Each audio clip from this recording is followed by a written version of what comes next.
Oh, so now they get it. Now they finally understand. Welcome back. You beautiful architects of chaos. You misunderstood strategists. You silent players who've been operating on a level they couldn't comprehend. Yeah, you, the one they called impulsive, the one they labeled emotional, the one they swore was spiraling. Funny how the narrative shifts when the smoke clears, isn't it? Funny how crazy suddenly looks like precision when they finally see the board you were playing on while they were stuck on checkers. Let me ask you something. When did you first realize they thought you were losing your mind?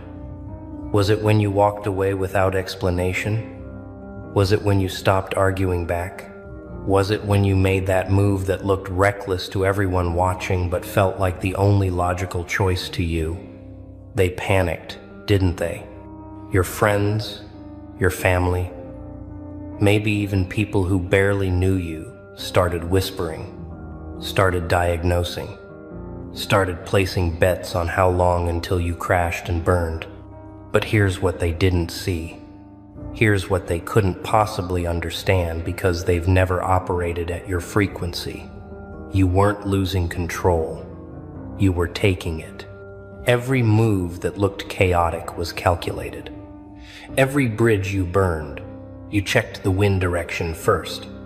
Every person you cut off, you'd already run the projection of your life with them still in it. And you deleted that timeline with surgical precision. They thought you were falling apart. You were falling into place. You see, there's a frequency of intelligence that terrifies people because it doesn't announce itself. It doesn't wear credentials. It doesn't need approval from the committee. It just moves. And when it moves, it looks insane to people still trying to predict outcomes using the same broken formulas they've been taught since birth. You stopped playing by their rules, and they called it a breakdown. You started playing your own game, and they called it madness. But madness and genius, they've always lived in the same house, haven't they? The only difference is the scoreboard at the end. Let's rewind the tape. Let's go back to that moment, that specific moment when you made the choice that made everyone question your sanity. Maybe you quit the job that looked perfect on paper, but was draining your soul like a slow poison. Maybe you ended the relationship that everyone said was so good for you, but felt like drowning with an audience.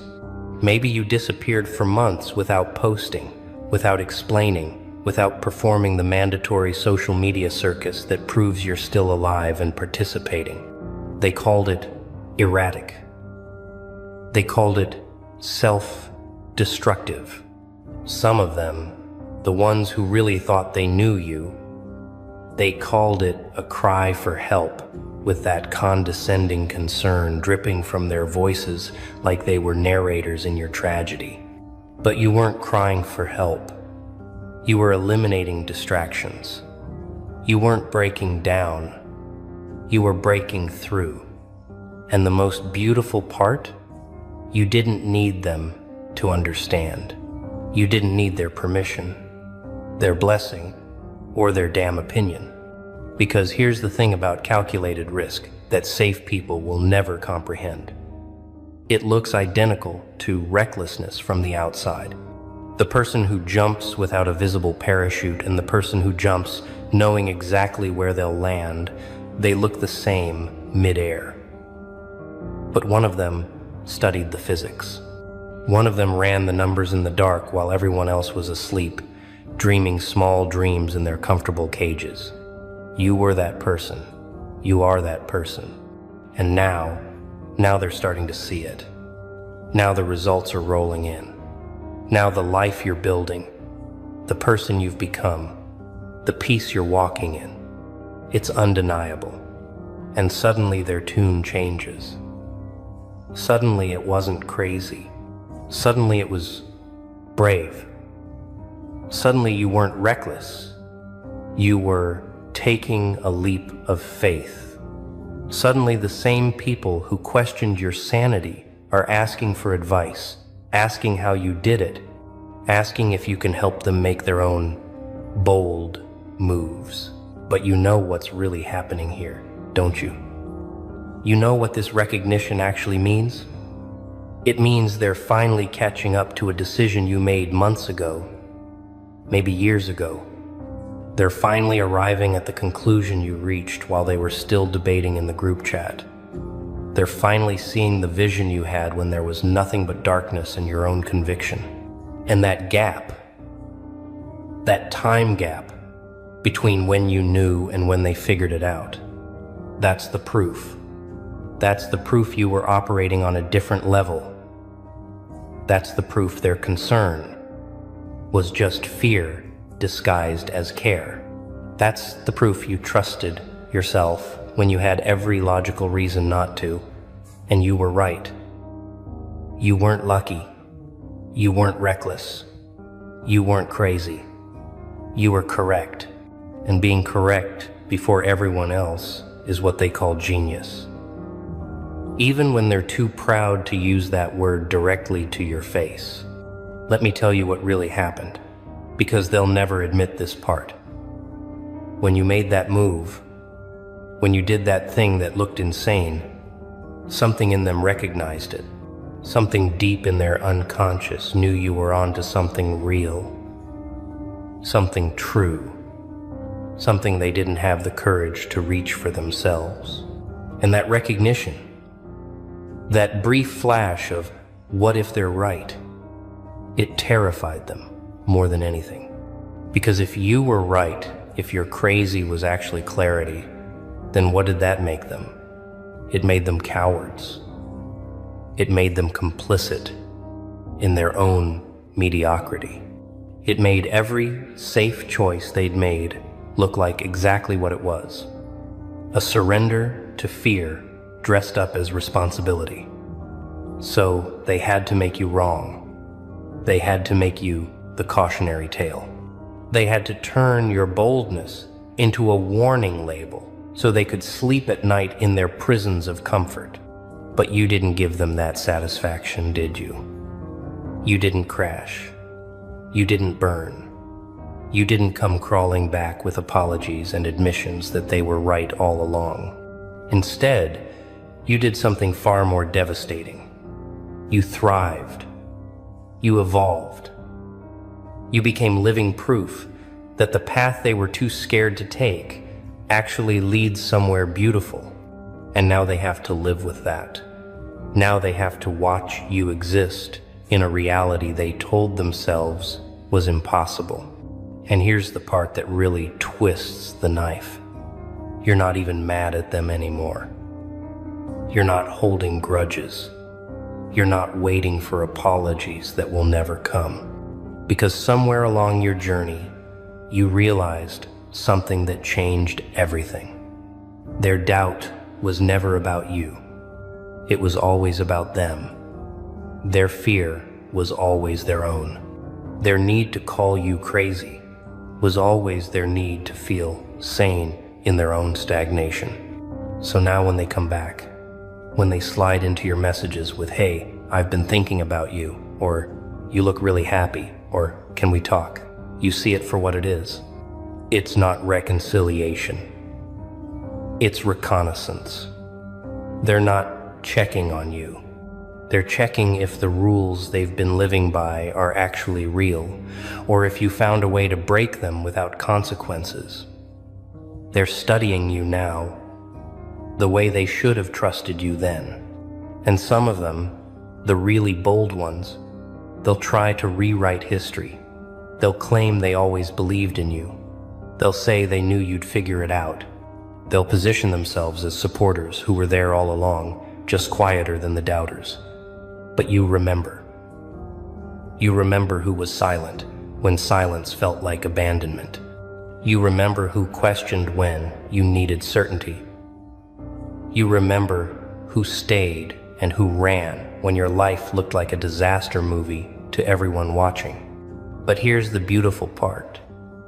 Here's the part that makes all of it worth it. You don't need them to rewrite history because you're too busy writing the future. You don't need them to admit they were wrong because you're too focused on being right about what comes next. You don't need their validation now because you learned to validate yourself when their approval was the only currency you thought you needed. Let's talk about the pattern they're starting to recognize. Because this isn't the first time you've done this, is it? This isn't the first time you've made a move that looked questionable and turned it into something undeniable. You have a history of this, a track record of seeing around corners that haven't been built yet, a reputation. Whether they acknowledge it or not, for being right in ways that take time to prove. You're the person who called the breakup before anyone else saw the cracks. You're the person who left the party early before it turned into a mess everyone regrets. You're the person who walked away from opportunities that looked golden but smelled wrong, and then watched those opportunities rust in real time. You have instincts that operate faster than their logic, and that's always been your advantage and their confusion. They process through committees. You process through clarity. They need consensus. You need truth. They move when it's safe. You move when it's right.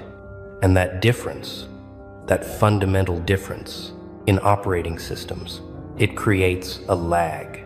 They're always seeing your moves in retrospect, analyzing your decisions after the outcomes are already visible, wondering how you knew when there was no way to know. But you did know. You always know. Not because you're psychic, not because you're lucky, but because you've learned to listen to the frequency they've tuned out. You hear the whispers underneath the words. You see the patterns underneath the chaos. You feel the shifts before the ground starts moving. They call it intuition, like it's magic. You know, it's just paying attention at a level that most people find exhausting. And that's why your crazy was calculated, because you were calculating with data they couldn't perceive. You were running equations that included variables they didn't believe existed. You were solving for outcomes they couldn't imagine because they'd never allowed themselves to want something that far outside the script. Your math looked like madness because they couldn't see the numbers you were working with. Now let's talk about what happens next. Because recognition is just the beginning. Now that they see you were right, now that they realize your breakdown was actually a breakthrough, they're going to want something from you. They're going to want the formula. They're going to want the shortcut. They're going to want you to translate your instinct into instructions they can follow without having to develop that instinct themselves. And here's where you have to be careful. Here's where the real test begins. Because it's tempting to teach. It's tempting to explain. It's tempting to take every person who doubted you and turn them into a student just to prove you were always the teacher.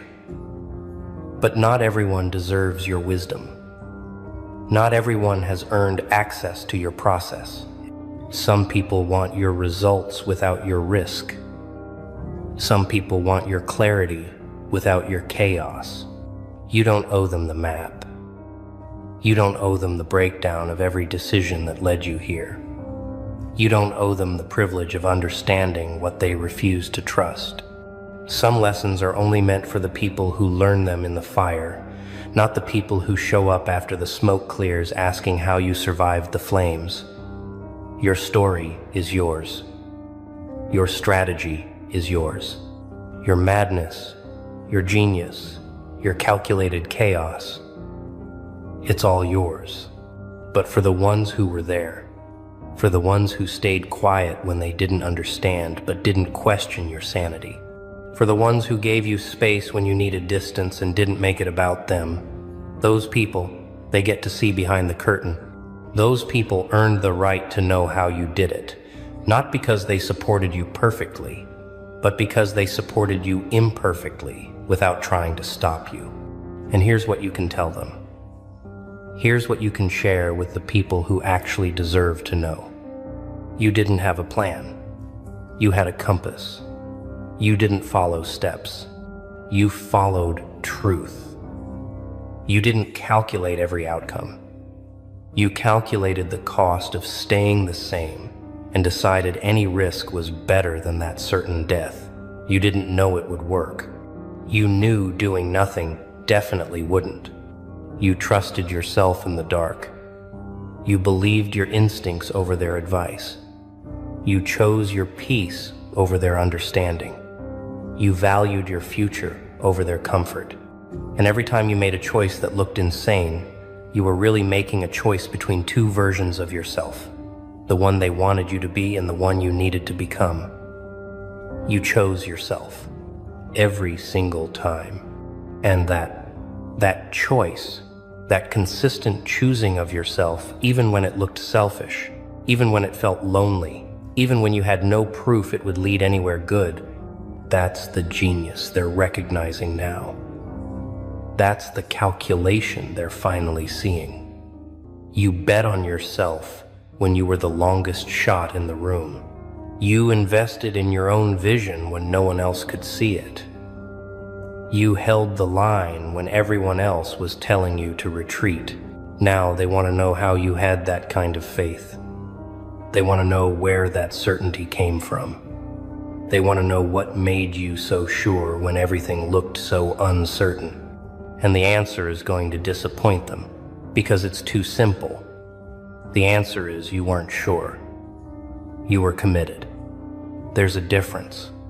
Certainty is knowing the outcome. Commitment is moving forward without it. You didn't know it would work. You decided it had to. You didn't know you'd survive. You decided survival was non-negotiable. You didn't know you'd win. You decided losing wasn't an option you'd entertain. And that decision, that refusal to accept the version of your life where you stayed small, where you played safe, where you died slowly in comfort, that was the real calculation. Let's go even deeper. Let's talk about the specific moments they called crazy that you knew were necessary. Remember when you stopped explaining yourself? When you just started moving without the mandatory press conference about your intentions? They called it secretive. They called it suspicious. Some of them called it arrogant. But you knew something they didn't. You knew that explanation dilutes execution. You knew that every time you justified your moves to people who couldn't see your vision, you were giving them ammunition to talk you out of it.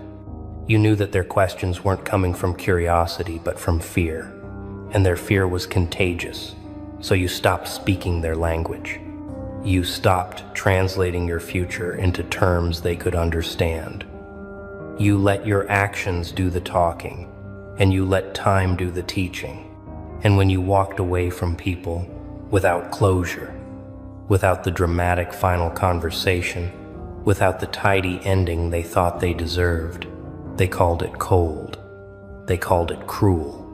They said you ghosted like you were the villain in their story. But you knew something about closure they didn't. You knew that some doors don't need to be ceremonially shut. Some doors just need to be left behind while you keep walking. You knew that the closure conversation they wanted was really just another attempt to change your mind, to plant doubt, to make you second-guess the knowing that lived in your bones. So you denied them that opportunity. You protected your decision by refusing to defend it. You honored your choice by not putting it up for debate. And that was genius masquerading as coldness. When you disappeared from social media, when you stopped performing your life for an audience that was watching you like a reality show, they said you were isolating. They said you were cutting yourself off. They diagnosed you with everything from depression to delusion because you stopped giving them content to consume. But you were doing something they couldn't comprehend. You were remembering who you were before you became a character in everyone else's story. You were shedding the performance. You were killing the avatar. You were finding the version of yourself that existed before you learned to shapeshift for survival. And that process, that brutal, beautiful process of unbecoming everything you're not, it requires silence. It requires absence. It requires you to be so unavailable to their narratives that you can finally hear your own voice underneath all the noise. They called it crazy because your absence made them uncomfortable. It made them question why they needed your presence to validate their own existence. It made them wonder what you were doing in that silence that was so much more important than maintaining your position in their social ecosystem.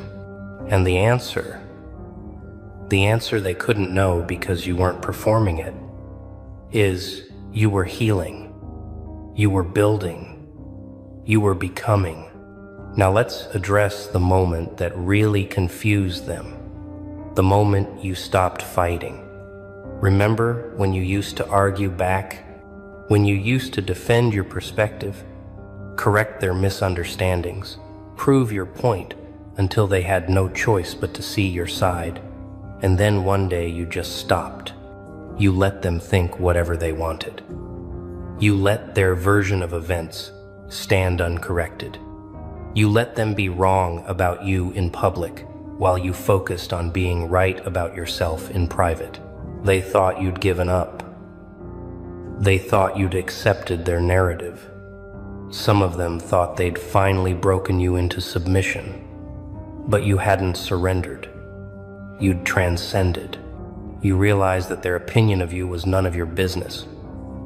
You realized that defending yourself to people committed to misunderstanding you was like trying to teach physics to a brick wall, possible in theory, pointless in practice. So you withdrew your energy from that battlefield. You stopped fighting for your reputation in the court of people who'd already made their judgment. You let them have their wrong story because you were too busy living the right one. And that selective silence, that strategic surrender of the argument to win the war, that was the calculation they mistook for defeat. Here's what they're realizing now. Slowly, painfully, reluctantly, every move you made that looked like a mistake was actually a test. You were testing their loyalty, their trust, their ability to believe in you when belief was the only currency that mattered. And they failed.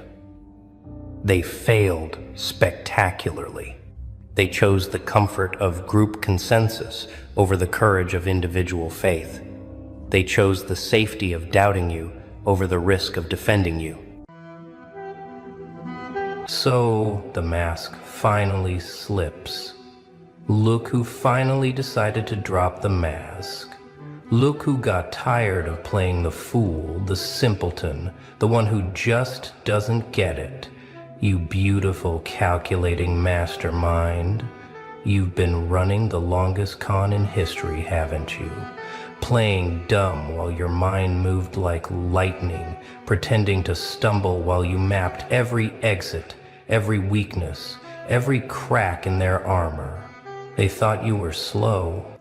They thought you were naive. They spoke in front of you like you were furniture, revealing secrets, strategies, showing their cards because surely someone like you couldn't possibly understand. But every mispronounced word was calculated. Every confused smile was strategy. Every "I don't know" was you choosing not to reveal that you knew everything, saw everything, and were 3 moves ahead before they even realized the game had started. Let me tell you what really happened in all those meetings where they explained things to you like you were 5. You weren't confused. You were collecting data. While they laughed at your questions, you were building psychological profiles. When they rolled their eyes at your stupidity, you were memorizing their patterns, their tells, their weaknesses. You turned their condescension into intelligence gathering, and they handed you the keys to their kingdom because they were too arrogant to see the genius hiding behind those vacant eyes. Oh, the beauty of being underestimated. It's like having a superpower nobody believes in. They gave you access to everything because who worries about the village idiot? Who locks doors when the fool is around? Nobody. And that's exactly what you counted on. Every time they said, "Don't worry about it," you wouldn't understand anyway. You filed it away. Every time they simplified things for your small brain, you let them, knowing that one day, one perfect day, you'd show them exactly how much you understood. You know what's hilarious? They actually thought they were helping you, teaching you, mentoring the poor, slow one who needed extra explanation. They felt so superior, so charitable, taking time to break things down for someone who just couldn't keep up. But you weren't falling behind. You were studying them like lab rats. Every patronizing explanation was a free lesson in their psychology. Every dumbed-down version revealed what they thought was important and what they were hiding. Remember all those times you asked stupid questions, the ones that made them sigh and explain again? You weren't confused. You were testing their patience, their knowledge, their ability to think on their feet. You asked questions you already knew the answers to, just to see if they did. And more often than not, they didn't. They were cosplaying intelligence while you were embodying it, and the costume party is about to end. The meetings where you sat quietly, looking lost, you were running calculations. The conversations where you nodded along blankly, you were connecting dots they didn't even know existed. That notebook where you struggled to take notes, it wasn't full of their basic explanations. It was full of their contradictions, their lies, their patterns of manipulation. You were building a case file disguised as remedial notes, and they were too blind to see the prosecution being built right under their noses. You became invisible in the best way possible. Not physically invisible, but intellectually dismissed. They stopped guarding their words around you. They stopped watching their backs. They stopped seeing you as competition, as a threat, as anything more than background noise with a pulse. And that's when you became the most dangerous person in every room. Because the predator they couldn't see was the one studying their every move, learning their every weakness, waiting for the perfect moment to strike. Then came that day, that beautiful, terrifying, glorious day when you decided enough was enough. When you stopped stumbling over words you could pronounce perfectly. When you stopped asking for clarification on concepts you'd mastered years ago. When you looked them dead in the eye and spoke with the eloquence of someone who'd been playing chess while they played checkers. The shock on their faces? Priceless. The way their mouths opened and closed like fish gasping for air? Poetry. But you were... They stammered, trying to reconcile the genius in front of them with the fool they'd created in their minds. You watched their worldview shatter in real time. Everything they thought they knew about intelligence, about you, about themselves, crumbled in seconds. They realized they'd been the marks all along. They'd been playing cards with someone who could see their hand in the reflection of their glasses, and they'd been too arrogant to notice. The best part? You had receipts. Every conversation they thought you were too dumb to remember. Every plan they discussed in front of you. Every shortcut they took. Every corner they cut. Every lie they told. You had it all, cataloged and cross-referenced, ready to deploy with surgical precision. They thought your silence was ignorance. It was a database being built. They thought your questions were stupidity. They were interrogation techniques they were too smart to recognize. Watch them scramble now, trying to rewrite history. I always knew you were smart, they'll claim, attempting to save face. But you have the emails where they called you slow, the group chats where they laughed at your stupidity, the performance reviews where they questioned your basic competence. You saved every receipt, every insult disguised as concern. Every moment they revealed their true opinion of you. And now they get to choke on their words. Let's talk about why this worked so perfectly. People are hardwired to feel superior. Give them someone to look down on, and they'll climb up on that pedestal so fast they'll forget to check if it's stable. You gave them exactly what they craved, someone who made them feel smart. And in their rush to feel superior, they exposed every vulnerability, every insecurity, every piece of information you needed to destroy them when the time was right. Plain dumb is like being a spy in plain sight. You're not hiding in shadows or wearing disguises. You're hiding behind their assumptions, their biases, their desperate need to feel intelligent. They did all the work for you. They created a version of you in their minds that was so non-threatening, they felt safe being their worst selves around you. They showed you who they really were because they thought you were too stupid to understand or remember. You know what they never realized? True intelligence isn't about showing off. It's about gathering information, understanding systems, predicting behavior.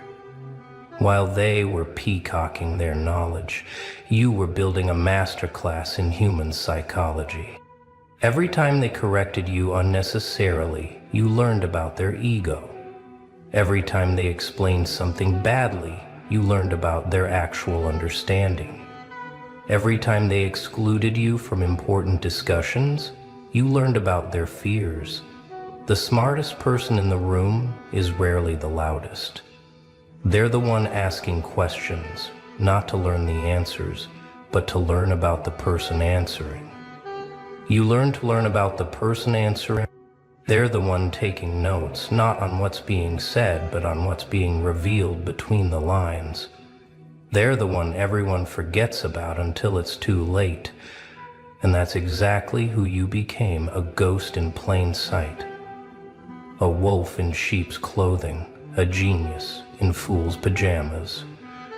You mastered something most people can't even conceive of. Strategic incompetence. Not real incompetence, but a carefully crafted performance that served your purposes perfectly. You knew exactly when to fumble, when to ask for help, when to look confused. It was choreographed so perfectly that they never suspected it was a dance. They thought they were watching someone struggle. They were watching someone prepare. Every mistake you made was calculated. Drop something here, forget something there, mix up names just enough to seem careless, but not enough to get fired. You walked the tightest of tightropes, maintaining just enough competence to stay in the room, but not enough to be seen as competition. It was exhausting, wasn't it? Pretending to be less than you are, dimming your light so others could feel bright. But every moment of that exhaustion was an investment in this moment. You learned to speak two languages fluently, the language of the fool and the language of the genius. You could switch between them instantly, depending on who was watching. To threats, you spoke fool. To allies, you revealed glimpses of genius. You built a network of people who knew your secret while maintaining a larger network of people who didn't. You were running parallel operations, and they only saw the one you wanted them to see. The discipline it took to maintain this act? Phenomenal. Every day, resisting the urge to correct their mistakes, to showcase your knowledge, to put them in their place. But you knew something they didn't. Revenge is a dish best served not cold, but unexpectedly. They needed to feel safe. They needed to feel superior. They needed to believe their own hype. And you gave them exactly what they needed, knowing that one day you'd take it all away. And then you revealed your hand. Not all at once, that would have been too merciful. No, you did it slowly, card by card, letting them realize with growing horror just how badly they'd misread the game. First, a casual display of knowledge they didn't think you had. Then, a strategic move they didn't think you could make. Then another, and another, until they couldn't deny it anymore. They'd been outplayed by someone they thought couldn't even understand the rule.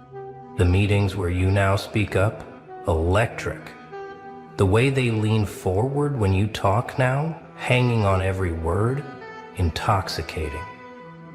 They're trying to figure out how they missed it, how they could have been so wrong. They're replaying every interaction, looking for signs they missed, clues they overlooked. But the truth is, you didn't hide clues. You hid in their blind spots, in the places their ego wouldn't let them look. Some of them are angry. Good, let them be. They're angry at themselves more than you, even if they won't admit it. They're angry that their supposed superiority was an illusion you allowed them to have. They're angry that every time they laughed at you, you were laughing at them harder. They're angry that the hierarchy they thought was set in stone was actually written in sand, and you just revealed you've been holding the tide back this whole time. Others are trying to recruit you now, aren't they? Suddenly you're valuable. Suddenly you're worth their time. Suddenly they want to be associated with your intelligence. But they're not seeing you. They're seeing what you can do for them. They don't want your friendship. They want your power. They don't respect you. They fear being on your bad side. And that's exactly where you want them. Desperate, uncertain, and very, very careful around you. Being underestimated is the greatest gift your enemies can give you. It's like they're handing you a loaded weapon and turning their backs. Every time they dismissed you, they gave you power. Every time they overlooked you, they gave you access. Every time they underestimated you, they gave you another advantage. And you collected these advantages like treasures, knowing that one day you'd cash them all in at once. You understand something fundamental about power that they don't. It's not about being seen as powerful. It's about being powerful when no one's looking. Real power moves in silence, grows in shadow, strikes from unexpected angles. You built an empire while they thought you were playing with blocks. You mapped their weaknesses while they thought you couldn't read a map. You became indispensable while they thought you were disposable. The funniest part? They trained you. Every condescending explanation taught you how they think. Every dumbed-down instruction showed you their blind spots. Every time they excluded you from something too complex, they showed you exactly what they were protecting. They gave you a masterclass in their own defeat, and they paid you to attend. You got a front row seat to their vulnerabilities, and they held the spotlight for you. Now they know. Now they see you.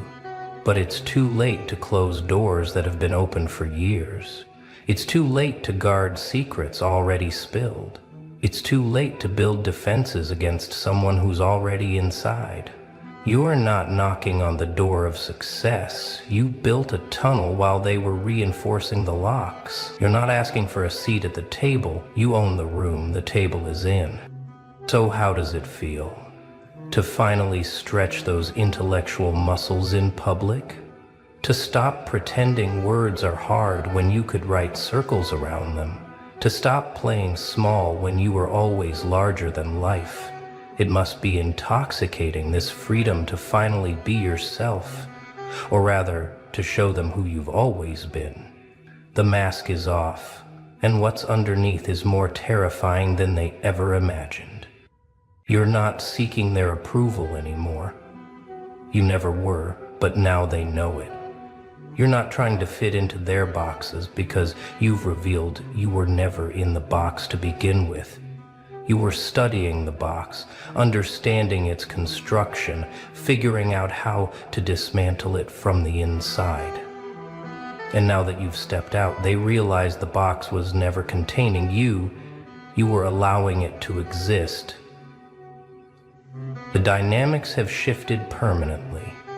Those who once spoke down to you now choose their words carefully. Those who once excluded you now make sure you're invited. Those who once laughed at you now laugh nervously when you make jokes, unsure if they're the punchline. You've become unpredictable in their eyes, and unpredictability is terrifying to people who thought they had you figured out. But here's the thing. You haven't changed. You're the same person you always were. The only thing that changed is their perception, their understanding, their ability to see what was always there. You didn't become smart. You revealed you always were. You didn't gain power. You stopped hiding it. You didn't transform. You just stopped pretending to be transformed by their limited vision of you. Now they're scrambling to adjust their worldview. Some are trying to claim they always knew you were brilliant. Let them lie to themselves. Others are trying to figure out if you have dirt on them from all those unguarded moments. You do, but that's not the point. The point is, they now know that every moment of condescension was witnessed by someone who could understand exactly what they were doing and why. The paranoia is delicious, isn't it? Watching them wonder what else they missed. Watching them question every interaction, every assumption, every person they've dismissed. You didn't just reveal your own intelligence, you revealed their stupidity. You showed them that their judgment is flawed, their perceptions are limited, and their superiority is a costume that doesn't fit. Some will try to test you now, to find the limits of your intelligence, to prove to themselves that you're not as smart as you seem. Let them. Every test they devise tells you more about them than it could ever reveal about you. Every challenge they throw your way is just another opportunity to demonstrate that you're not playing their games. You're playing your own, and they're just NPCs in your storyline. The really smart ones, they're quiet now. They're the ones who realize the full implications of what you've done. They understand that if you could hide this level of intelligence for so long, what else might you be hiding? They're the ones who now question everyone they've dismissed, every assumption they've made. You didn't just change how they see you, you changed how they see the world. But this isn't the end. This is just the beginning of a new game. Now that they know you're intelligent, they'll try new tactics. They'll try to outsmart you openly. They'll try to trap you in intellectual debates. They'll try to find your weaknesses, now that your stupidity is no longer available as one. Good, let them try. You've been preparing for this game longer than they've known it existed. You see, revealing your intelligence wasn't about revenge or validation. It was about positioning. Now you can move openly. Now you can make plays without having to pretend they're accidents. Now you can speak truths without wrapping them in confused questions. You've graduated from the minor leagues of pretense to the major leagues of open warfare, and you've got years of intelligence they never knew you were gathering. The best part? They still don't know everything. You revealed intelligence, but not all of it. You showed them you're smart, but not how smart. You let them see the tip of the iceberg, and they're so shocked by that they haven't realized there's a mountain underneath. You're still playing dumb in a way, just not as dumb as before. You've simply adjusted the performance to a new level, and they're too relieved to understand you at all to realize they still don't. So what's next? Whatever you want. That's the beauty of being underestimated, and then revealing just enough truth to shift the game. You're no longer bound by their expectations of stupidity, but you're also not limited by their understanding of intelligence. You exist in a space they can't quite define, and that's exactly where you want to be. Undefined, unpredictable, unstoppable.